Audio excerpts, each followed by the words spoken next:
জাফরের রক্ত, তোর পিতা মাতা ইমানেরও ভক্ত।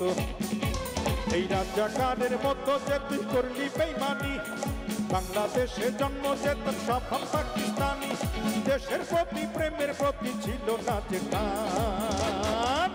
লোকে বলে বলে রে অঞ্জনা বড় বেইমান, লোকে বলে বলে রে অঞ্জনা বড় বেইমান।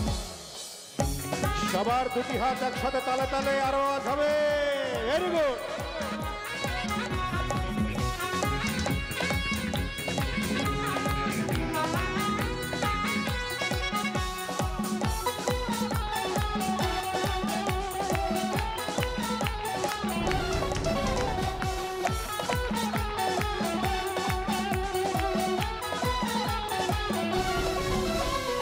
ডলার পাউন্ড বাড়ি গাড়ি তোর কাছে দামি, সবকিছুরই মূল্য আছে, তুচ্ছ ছিলাম আমি।